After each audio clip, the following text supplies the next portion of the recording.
Hi hello ಎಲ್ಲರಿಗೂ ನಮಸ್ಕಾರ.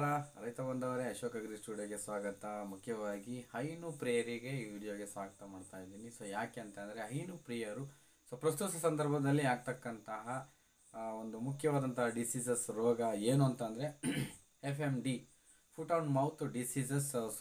ಅಂದರೆ ಕಾಲು ಬಾಯಿ ರೋಗ. ಇದು ಹೆಚ್ಚಿನದಾಗಿ ಒಂದು ರೋಗ ನಮ್ಮ ಡೈರಿ ಫಾರಮ್ನಲ್ಲಿ ಅಂದರೆ ಹೈನು ರಾಸು ಪ್ರಿಯರಿಗೆ ತುಂಬಾ ತಲೆನೋವಾದಂತಹ ಒಂದು ರೋಗ ಇದಾಗಿದೆ. ಈ ರೋಗ ಹೇಗೆ ಹರಡುತ್ತೆ, ಯಾವ ಒಂದು ಮಾಧ್ಯಮದ ಮುಖಾಂತರ ಇದು ಹರಡುತ್ತೆ ಮತ್ತು ಇದು ಹರಡೋದಕ್ಕಿಂತ ಮುಂಚೆ ನಾವೇನು ಮಾಡಬೇಕು, ಹರಡಿದ ಮೇಲೆ ಏನು ಮಾಡಬೇಕು, ಈ ಎರಡನ್ನು ನಾವು ಮೇನ್ಲಿ ತಿಳ್ಕೋಬೇಕು. ಹಸುಗಳಲ್ಲಿ ಅತಿ ಹೆಚ್ಚಿನದಾಗಿ ಹಾಲಿನ ಪ್ರಮಾಣ ಇಳಿಕೆ ಆಗ್ತಕ್ಕಂಥದ್ದು. ಗರ್ಭಧರಿಸುವಂತಹ ಹಸುಗಳಲ್ಲಿ ಏನಾಗುತ್ತೆ ಅಂದರೆ ಗರ್ಭಪಾತವಾಗ್ತಕ್ಕಂಥದ್ದು, ಕರುಗಳು ಸಾಯ್ತಕ್ಕಂಥದ್ದು. ಸುಮಾರು ಒಂದು ಅಂದರೆ ತಲೆನೋವಾದಂತಹ ಒಂದು ರೋಗವಾಗಿ FMDಯನ್ನು ನಾವು ಪ್ರಸ್ತುತ ದಿನಗಳಲ್ಲಿ ಕಾಯಬಹುದು. ಈ FMDಗೆ ನಾವು ಮುಂಜಾಗ್ರತೆಯಾಗಿ ಏನು ಕ್ರಮಗಳನ್ನೆಲ್ಲ ಕೈಗೊಳ್ಳಬೇಕು ಅನ್ನೋದನ್ನು ಈ ವಿಡಿಯೋದಲ್ಲಿ ಮೈನಾಗಿ ಹೇಳ್ತಾ ಹೋಗೋಣ.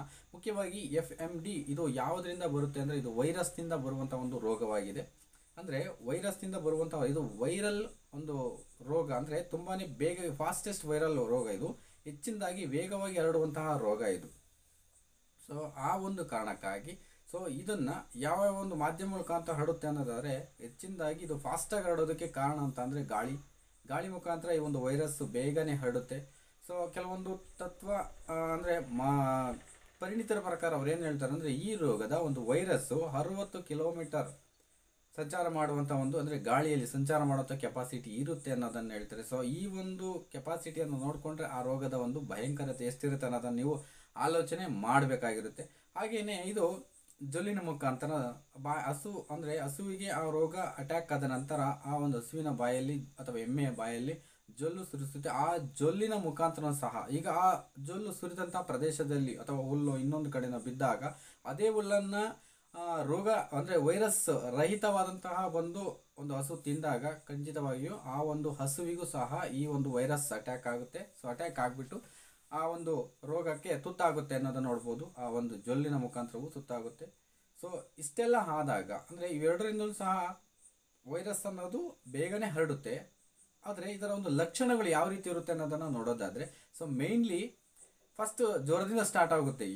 ಈ ಒಂದು ರೋಗವನ್ನು ಹರಡಿದಂತಹ ಹಸುಗಳಿಗೆ ಅಥವಾ ಎಮ್ಮೆಗಳಿಗೆ, ಕರುಗಳಿಗೆ ಜ್ವರ ಮೊದಲು ಸ್ಟಾರ್ಟ್ ಆಗುತ್ತೆ. ಸುಮಾರು 104ರಿಂದ 106 ಡಿಗ್ರಿಯಷ್ಟು ದಾಖಲಾದಂತಹ ಜ್ವರದ ಪ್ರಮಾಣವನ್ನು ನೋಡಬಹುದು. ಜ್ವರ ಸ್ಟಾರ್ಟ್ ಆಗಿ ಬಾಯಿಯಲ್ಲಿ ಹುಣ್ಣಾಗ್ತಕ್ಕಂಥದ್ದನ್ನು ನೀವು ನೋಡಬಹುದು. ಅಂದರೆ ಜೊಲ್ಲನ್ನು ಸುರಿಸಿ ಬಾಯಿ ಮುಖಾಂತರ ಅತಿಯಾದಂಥ ಅಂದರೆ ವಿಪರೀತವಾದಂತಹ ಜೊಲ್ಲು ಬರ್ತಕ್ಕಂಥದ್ದು. ಬಾಯಿಯ ಅಂದರೆ ಹಲ್ಲುಗಳ ಕೆಳಭಾಗ ಮತ್ತು ದವಡೆಯ ಮೇಲ್ಭಾಗದಲ್ಲಿ ಪೂರ್ತಿಯಾಗಿ ಮತ್ತು ನಾಲಿಗೆಯಲ್ಲೂ ಸಹ ಹುಣ್ಣುಗಳಾಗಿರುತ್ತೆ. ಅಂದರೆ ಮೇಲ್ಚರ್ಮ ಸುಲಿದಂತೆ ಕಂಡು ಹುಣ್ಣಾಗಿರುತ್ತೆ. ಈ ಕಾರಣದಿಂದ ಹಸುಗಳಲ್ಲಿ ಮೇವು ಅನ್ನೋದನ್ನು ತಿನ್ನೋದಕ್ಕೆ ಸಾಧ್ಯವಾಗೋದಿಲ್ಲ. ಬಾಯಿ ತುಂಬ ಗಾಯವಾದಾಗ ಅದು ಯಾವುದೇ ರೀತಿ ಮೇವನ್ನು ಮೆಲುಕಾಕ್ಲಿಕ್ಕಾಗಲಿ ಇನ್ನೊಂದಕ್ಕಾಗಲಿ ತಗೊಳ್ಳೋಕೆ ಸಾಧ್ಯನೇ ಇರೋದಿಲ್ಲ. ಆ ರೀತಿ ಹುಣ್ಣಾಗಿರುತ್ತೆ. ಅದೇ ರೀತಿ ಕಾಲಿನ ಒಂದು ಗೊರಸುಗಳ ಮಧ್ಯದಲ್ಲೂ ಸಹ ನೀವು ಚಿತ್ರದಲ್ಲಿ ನೋಡಬಹುದು. ಕಾಲಿನ ಗೊರಸುಗಳ ಮಧ್ಯೆ ಗಾಯಗಳಂತಕ್ಕಂಥದ್ದು ಬೇಗನೆ ಆಗುತ್ತೆ. ಈ ವೈರಸ್ಸು ಇದು ಅಟ್ಯಾಕ್ ಆಗಿಬಿಟ್ಟು ಆ ಗಾಯಗಳಂತಕ್ಕಂಥ ಹೆಚ್ಚಾಗುತ್ತೆ. ಮತ್ತು ನಾವು ಇದನ್ನು ನೋಡಿಬಿಟ್ಟು ಅದರ ಬಗ್ಗೆ ಎಚ್ಚರಿಕೆ ತಗೊಳ್ಳಿಲ್ಲ ಅಂತ ಅಂದರೆ ಖಂಡಿತವಾಗಿಯೂ ಮತ್ತು ಗೊರಸುಗಳಲ್ಲಿ ಹುಳು ಬೀಳುವಂತಹ ಸಾಧ್ಯತೆಗಳು ಹೆಚ್ಚಿನದಾಗಿರ್ತವೆ. ಅದನ್ನು ಬೇಗನೆ ಗಮನಿಸಿಬಿಟ್ಟು ನಾವು ಅದಕ್ಕೆ ಅಂದರೆ ಸೂಕ್ತವಾದ ಟ್ರೀಟ್ಮೆಂಟ್ ಕೊಟ್ಟಾಗ ಅದನ್ನು ನಾವು ನಿವಾರಣೆ ಮಾಡ್ಕೋಬಹುದು. ಇಲ್ಲ ಅಂತ ಅಂದರೆ ಅದು ಕಾಲಿಗೆ ಹುಳ ಬಿದ್ದು ಸುಮಾರು ಕಾಲನ್ನೇ ಅತಿ ಹೆಚ್ಚಾಗಿ ಡ್ಯಾಮೇಜ್ ಮಾಡ್ಕೊಳ್ಳುವಂಥ ಪರಿಸ್ಥಿತಿಗೆ ಬಂದು ಒಡ್ಡುತ್ತೆ. ಇಷ್ಟೆಲ್ಲ ಇದರಿಂದ ಅದು ಬಂದು ಸೋಕುತ್ತೆ. ಮತ್ತು ನಾವು ಇದಕ್ಕೆ ಯಾವುದೇ ರೀತಿ ಚಿಕಿತ್ಸೆ ಅನ್ನೋದು ಖಂಡಿತ ಇಲ್ಲ. ವೈರಸ್ ಅಂದರೆ ಈ ವೈರಸ್ಗೆ ಯಾವುದೇ ರೀತಿ ಚಿಕಿತ್ಸೆ ಇಲ್ಲ. ಬಟ್ ಇದನ್ನು ನಾವು ನಿವಾರಣೆ ಮಾಡ್ಕೋಬೇಕು. ಹೆಚ್ಚಿನದಾಗಿ ಡಾಕ್ಟರ್ಸು ಮತ್ತು ಇವರೆಲ್ಲವೂ ಸಹ ಅತಿಯಾದಂತಹ ಆ್ಯಂಟಿಬಯೋಟಿಕ್ಸ್ಗಳನ್ನು ಕೊಡೋದ್ರಿಂದ ಇವತ್ತು ಪ್ರಸ್ತುತವಾಗಿ ನಿವಾರಣೆ ಆದರೂ ಅದು ಮುಂದೊಂದು ದಿನ ಒಂದು ತೊಂದರೆಯನ್ನು ಉಂಟು ಮಾಡುತ್ತೆ. ಆ್ಯಂಟಿಬಯೋಟಿಕ್ಗಳನ್ನು ಅತಿಯಾಗಿ ನಾವು ಮಾಡ್ಕೋಬೋದು. ಹಾಗಾದರೆ ಈ FMDಗೆ ನಾವು ಚಿಕಿತ್ಸೆಯನ್ನು ಏನು ಕೊಟ್ಟರೆ ಬೆಸ್ಟ್ ಆಗುತ್ತೆ ಅಂದರೆ ಇದಕ್ಕೆ ನಿಜವಾಗ್ಲೂ ಚಿಕಿತ್ಸೆ ಇಲ್ಲ, ನಿವಾರಣೆಯನ್ನು ಮಾಡ್ಕೋಬೇಕು. ಮತ್ತು ಏನೆಲ್ಲ ಮಾಡ್ಕೋಬೇಕಂದ್ರೆ ನಮ್ಮ ಸಿಂಪ್ಟಮ್ಸ್ನ ಆಧಾರದ ಮೇಲೆ, ಈಗ ನಮ್ಮ ಹಸುವಿಗೆ ಬಂದಂತಹ ರೋಗದ ಆಧಾರದ ಮೇಲೆ ನಾವು ಚಿಕಿತ್ಸೆಯನ್ನು ಕೊಡಬೇಕಾಗಿರುತ್ತೆ. ಹಾಗಂತಂದರೆ ಈಗ ಏನಾಗುತ್ತೆ, ಅದು ಅಂದರೆ ಹೆಚ್ಚಿನ ಒಂದು ಪ್ರಮಾಣದಲ್ಲಿ ಸಲೈನ್ ಬಾಟಲ್ಸ್ನ ಆಗ್ಬೋದು ಅಥವಾ ಈ ಒಂದು ಆ್ಯಂಟಿಬಯೋಟಿಕ್ಗಳನ್ನಾಗಿ ಬಳಸೋದು ತುಂಬಾ ಅದು ಖಂಡಿತ ಅದು ಸೂಕ್ತವಲ್ಲ. ಅದು ಹಾಗಾದರೆ ನಾವು ಅಂದರೆ ಸಿಂಪ್ಟಮ್ಸ್ನ ಆಧಾರದ ಮೇಲೆ ಚಿಕಿತ್ಸೆಯನ್ನು ಕೊಡೋದು ಬೆಸ್ಟ್ ಅಂತ ನನ್ನ ಒಂದು ಅನಿಸಿಕೆ. ಏನು ಅಂತ ಈಗ ಜ್ವರ ಬಂದಿದೆ ಸ್ಟಾರ್ಟಿಂಗ್, ಜ್ವರ ಬಂದ ತಕ್ಷಣ ನಾವು ಯಾವುದಾದ್ರು ಇಂಜೆಕ್ಷನ್ ಕೊಡಬೇಕು. ಅದನ್ನು ಮೇನ್ಲಿಯಾಗಿ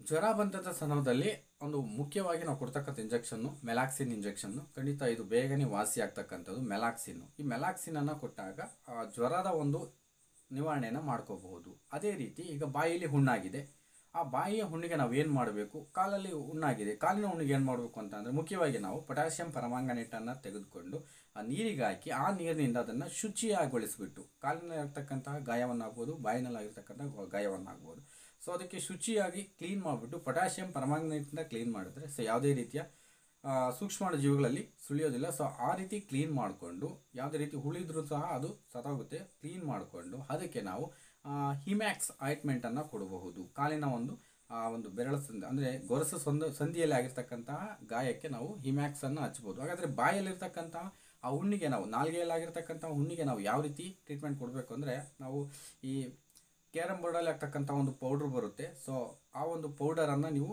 ಯೂಸ್ ಮಾಡಬಹುದು. ಪ್ಲಸ್ ಅದೇ ರೀತಿ ನೀವು ಗ್ಲಿಸರಿನನ್ನು ಸಹ ಯೂಸ್ ಮಾಡ್ತಾರೆ, ಹೆಚ್ಚಿನದಾಗಿ ಗ್ಲಿಸರಿನ್ ಯೂಸ್ ಮಾಡ್ತಾರೆ. ಖಂಡಿತ ಅದು ಏನು ತೊಂದರೆ ಇಲ್ಲ, ಮಾಡಬಹುದು. ಸೊ ಆ ಪೌಡರನ್ನು ಸಹ ನೀವು ಮಾಡಬಹುದಾಗಿರುತ್ತೆ. ಆ ಕೇರಮ್ ಮಾಡ್ತಕ್ಕಂಥ ಒಂದು ಬೋರ್ಡ್ಗೆ ಆಗ್ತಕ್ಕಂತಹ ಬೋರಿಕ್ ಆ್ಯಸಿಡ್, ಸೊ ಇದನ್ನು ಸಹ ನೀವು ಯೂಸ್ ಮಾಡಿ ಬಾಯಿಯಲ್ಲಿರ್ತಕ್ಕಂತಹ ಹುಣ್ಣನ್ನು ನಿವಾರಣೆ ಮಾಡ್ಕೋಬಹುದು. ಅದೇ ರೀತಿ ಇಮ್ಯಾಕ್ಸ್ ಆಯಿಂಟ್ಮೆಂಟನ್ನು ನೀವು ಪೊಟ್ಯಾಷಿಯಂ ಪರಮಾಂಗನೇಟ್ ನೀರಿಗೆ ಹಾಕ್ಕೊಂಡು ಆ ನೀರಿನಿಂದ ತೊಳೆದು ಆ ಒಂದು ಗಾಯವನ್ನು ನೀಟಾಗಿ ಗೊರಸಿನಲ್ಲಾಗಿರ್ತಕ್ಕಂತಹ ಗಾಯವನ್ನು ನೀಟಾಗಿ ತೊಳೆದು ಅದಕ್ಕೆ ನೀವು ಹಿಮ್ಯಾಕ್ಸ್ ಆಯಿಂಟ್ಮೆಂಟನ್ನು ಹಚ್ಚಿ ಖಂಡಿತ ಅದು ಮೇಲಾಗುವಂಥ ಚಾನ್ಸಸ್ ಇರುತ್ತೆ. ಹಾಗಾದರೆ ಇಷ್ಟೆಲ್ಲ ಟ್ರೀಟ್ಮೆಂಟನ್ನು ಕೊಟ್ಟಾದ ನಂತರ ನಾವು ಈ ಒಂದು ಹಸುಗಳಿಗೆ ಮೇವು ತಿನ್ನೋದೇ ಸುಸ್ತಾಗ್ಬಿಟ್ಟು ಅಂದರೆ ತುಂಬಾ ಸುಸ್ತಾಗ್ಬಿಟ್ಟು ಅವು ನಿಶಕ್ತವಾಗಿರುತ್ತವೆ. ಅಂಥ ಒಂದು ಊಟಕ್ಕೆ ಅವು ಆಹಾರವನ್ನೇ ಸೇವಿಸದೇ ಇರತಕ್ಕಂಥ ಪರಿಸ್ಥಿತಿಯಲ್ಲಿ ಇರುತ್ತೆ. ಅಂಥ ಒಂದು ಹಸುಗಳಿಗೆ ನಾವು ಖಂಡಿತವಾಗಿಯೂ ತೆಳುವಾದಂತಹ ಆಹಾರ, ದ್ರವ ರೂಪದ ಆಹಾರವನ್ನು ಖಂಡಿತ ನಾವು ಕೊಡಬೇಕಾಗಿರುತ್ತೆ. ಸೊ ಏನಂತ ಅಂದರೆ ರಾಗಿ ಗಂಜಿಯನ್ನು ನೀವು ಖಂಡಿತ ಹಸುಗಳಿಗೆ ಕೊಡಬೇಕು. ಯಾಕೆಂದರೆ ನಿಶಕ್ತಿಯನ್ನು ತಟ್ಕೊಳ್ಳುವಂತಹ ಸಾಮರ್ಥ್ಯ ಒಟ್ಟಿಗೆ ಬರಬೇಕು ಅಂತಂದರೆ, ಸೊ ಅದು ಶಕ್ತಿ ಬರಬೇಕು ಅಂತಂದರೆ ಖಂಡಿತ ನಾವು ರಾಗಿ ಗಂಜಿ ಅಥವಾ ಬೇರೆ ಒಂದು ದ್ವಿದಳ ಧಾನ್ಯಗಳ ಹಿಟ್ಟಾಗ್ಬೋದು, ಅದನ್ನು ನೀರಿನಲ್ಲಿ ಕಳಿಸ್ಬಿಟ್ಟು ಅದಕ್ಕೆ ಕೊಡ್ತಕ್ಕಂಥದ್ದು ತುಂಬಾ ಉತ್ತಮ ಅಂತಕ್ಕಂಥದ್ದು. ಸೊ ಅದಾದ ನಂತರ ಅಂದರೆ ಇವು ಒಂದು 5 ದಿನದಲ್ಲಿ ಖಂಡಿತವಾಗಿ ಇಂಜೆಕ್ಷನ್ಸನ್ನು ಮಾಡಿಸಿ ಅಡ್ಮಿಟನ್ನು ಮಾಡಿದ್ರೆ ಒಂದು 5 ದಿನದಲ್ಲೇ ಅವು ಚೇತರಿಸ್ಕೊಳ್ತವೆ. ಚೇತರಿಸ್ಕೊಂಡ ನಂತರ ಖಂಡಿತವಾಗಿ ಅದು ಹಾಲು ಕರೆಯೋದಾಗಲಿ ಕರೆಯದೇ ಇರೋದಾಗಲಿ ಖಂಡಿತ 4 ರಿಂದ 5 kg ದಾಣವನ್ನು ಕೊಡಿ. ಇನ್ನೊಂದು ಇಂಪಾರ್ಟೆಂಟ್ ಮ್ಯಾಟ್ರ್ ಅಂತ ಅಂದರೆ ಮಿನರಲ್ ಮಿಕ್ಸ್ಚರನ್ನು ಕಂಪಲ್ಸರಿ ನೀವು ಕೊಡಲೇಬೇಕಾಗಿರುತ್ತೆ. ಸೊ ಮಿನರಲ್ ಮಿಕ್ಸ್ಚರನ್ನು ನೀವು ಕೊಡ್ತಾ ಇದ್ದಾಗ ಅದು ಬೇಗನೆ ರಿಕವರಿ ಆಗೋದಕ್ಕೆ ಒಂದು ಮೇಯ್ನು ಮಾಧ್ಯಮವಾಗಿ ಮಿನರಲ್ ಮಿಕ್ಸ್ಚರ್ ಕೆಲಸ ಮಾಡುತ್ತೆ. ಸೊ ಅದು ಹಾಲು ಕೊಡುವಂತಹ ಹಸು ಆಗ್ಬೋದು, ಕೊಡದೇ ಇರುವಂಥ ಹಸು ಆಗ್ಬೋದು, ಕಂಪಲ್ಸರಿ ಮಿನರಲ್ ಮಿಕ್ಸ್ಚರನ್ನು ಪ್ರತಿದಿನ ಬೆಳಗ್ಗೆ 50 ಗ್ರಾಮು, ಸಾಯಂಕಾಲ 50 ಗ್ರಾಮ್, ಸೊ ಅಷ್ಟನ್ನು ನೀವು ಕೊಡ್ತಾ ಬಂದರೆ ಖಂಡಿತ ಅದು ಬೇಗನೆ ರಿಕವರಿ ಆಗುತ್ತೆ. ಸೊ ಮೇಲಿನ ಒಂದು ಟ್ರೀಟ್ಮೆಂಟನ್ನು ಕೊಡ್ತಾ ಹಾಗೆಯೇ ಈ ಒಂದು ಕಾಲಿನ ಒಂದು ಗೊರಸಿನಲ್ಲಿ ಅತಿ ಹೆಚ್ಚಿನದಾಗಿ ಗಾಯವಾಗಿದ್ದರೆ ಆ ಒಂದು ಗಾಯಕ್ಕೆ ಒಂದು ಇಂಜೆಕ್ಷನ್ ಬರುತ್ತೆ, ಪ್ರೊಕೇನ್ ಪೆನ್ಸಿಲಿನ್ ಇಂಜೆಕ್ಷನ್. ಸೊ ಆ ಇಂಜೆಕ್ಷನನ್ನು ನೀವು ಖಂಡಿತ ಕೊಡ್ಬೋದು. ಈ ಇಂಜೆಕ್ಷನ್ನ ನೀವು ಕೊಡಬೇಕಾದ್ರೆ ಓನಾಗಿ ನಾವು ಹೇಳಿದ್ದೀವಿ ಅಂತ ಹೇಳ್ಬಿಟ್ಟು ಓನಾಗಿ ನೀವು ಅದನ್ನು ಕೊಡೋದು ಸೂಕ್ತವಲ್ಲ. ಯಾವ ಪ್ರಮಾಣದಲ್ಲಿ ಕೊಡಬೇಕು ಮತ್ತು ಅದು ಯಾವ ಹಸು ಗರ್ಭ ಧರಿಸಿದೆಯಾ ಅಥವಾ ಪಡ್ಡೆಯ ಅಥವಾ ಇನ್ನು ಚಿಕ್ಕ ಕರುನ ಯಾವುದು ಆ ಒಂದು ಹಸುವಿನ ಏಜಿನ ಮೇಲೆ ಆ ಒಂದು ಲಿಮಿಟೇಷನ್ಸನ್ನು ನಾವು ಇಟ್ಕೊಂಡು ಆ ಇಂಜೆಕ್ಷನ್ಸ್ ಕೊಡಬೇಕಾಗುತ್ತೆ. ಬಟ್ ಈ ಒಂದು ಇಂಜೆಕ್ಷನ್ಸ್ನ ಆ ಕಂಪ್ನಿಗಳ ಒಂದು ಮಾಹಿತಿ ಅಂದರೆ ಇನ್ಫಾರ್ಮೇಷನ್ ಆಧಾರದ ಮೇಲೆ ನಿಮ್ಮ ನಿಯರೆಸ್ಟ್ ಇರ್ತಕ್ಕಂತಹ ಡಾಕ್ಟರ್ಗಳ ಸಲಹೆ ಮೇರೆಗೆ ಆ ಒಂದು ಇಂಜೆಕ್ಷನ್ಗಳನ್ನು ಕೊಡಬೇಕಾಗಿರುತ್ತೆ. ಸೊ ಈ ರೀತಿ ಕೊಡ್ತಾ ಬಂದರೆ ಖಂಡಿತ ನೀವು FMDಯನ್ನು ನಿವಾರಿಸ್ಕೋಬಹುದು. ಬಟ್ ನಾವು ಈ ರೋಗವನ್ನೇ ಬರದಂತೆ ಮಾಡ್ಕೋಬೇಕಂತಂದರೆ ನಮ್ಮ ಒಂದು ಇಂಡಿಯಾದಲ್ಲಿ ಸುಮಾರು ಕಂಪನಿಗಳು ಅಂದರೆ ಎಲ್ಲ ರಾಜ್ಯಗಳಿಗೂ ಸುಮಾರು ಕಂಪನಿಗಳು ವ್ಯಾಕ್ಸಿನೇಷನ್ಸನ್ನು ಪೂರೈಸ್ತಾ ಇದ್ದಾವೆ.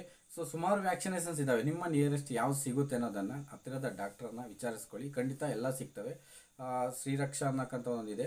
ಸೊ ಅದಕ್ಕಿಂತ ಬೆಸ್ಟಾಗಿ ಇನ್ನೂ ಬೇರೆ ಬೇರೆ ಅಂದರೆ ಸುಮಾರು ಇಂಡಿಯಾದಾದ್ಯಂತ ಎಲ್ಲ ರಾಷ್ಟ್ರಗಳಲ್ಲೂ ಅಂದರೆ ಭಾರತ ಸರ್ಕಾರವೇ ಉಚಿತವಾಗಿ ಕೊಡ್ತಕ್ಕಂತಹ ಕೆಲವೊಂದು ವ್ಯಾಕ್ಸಿನೇಷನ್ಸ್ಗಳನ್ನು ನೀವು ನಿಯರೆಸ್ಟ್ ಇರ್ತಕ್ಕಂತಹ ನಿಮ್ಮ ಪಶು ವೈದ್ಯಕೀಯ ಆಸ್ಪತ್ರೆಗಳಲ್ಲಿ ನೀವು ಪಡ್ಕೊಂಡು ಆ ಒಂದು ಇಂಜೆಕ್ಷನ್ಸ್ಗಳನ್ನು ಅಂದರೆ ವ್ಯಾಕ್ಸಿನೇಷನ್ಸ್ಗಳನ್ನು ಕೊಟ್ಟಿದ್ದೆ ಆದರೆ ಈ ಒಂದು FMD foot and mouth diseases ಕಾಲುಬಾಯಿ ರೋಗವನ್ನು ಮುಂಚಿತವಾಗಿಯೇ ನಾವು ಪೋಲಿಯೋ ಬರೋದಂತೆ ಯಾವ ರೀತಿ ಪೋಲಿಯೋವನ್ನು ಹಾಕಿಸ್ಕೋತೀವೋ ಮುಂಚಿತವಾಗಿಯೇ ಇದನ್ನು ಹಾಕಿಸ್ಕೋಬೋದು. ಆ ಒಂದು ವೈರಸ್ಗೆ ನೀವು ಈ ವ್ಯಾಕ್ಸಿನನ್ನು ಕೊಟ್ಟಿದ್ದಾರೆ, ಆ ವೈರಸ್ಗೆ ಬದುಕಲು ಸಾಧ್ಯವಾಗೋದಿಲ್ಲ ಆ ಒಂದು ಇದರಲ್ಲಿ. ಸೊ ಅದಕ್ಕಿಂತ ಮುಂಚಿತವಾಗಿ ನೀವು ವ್ಯಾಕ್ಸಿನೇಷನ್ಸನ್ನು ಕೊಡಿಸೋದು ಇಂಪಾರ್ಟೆಂಟು.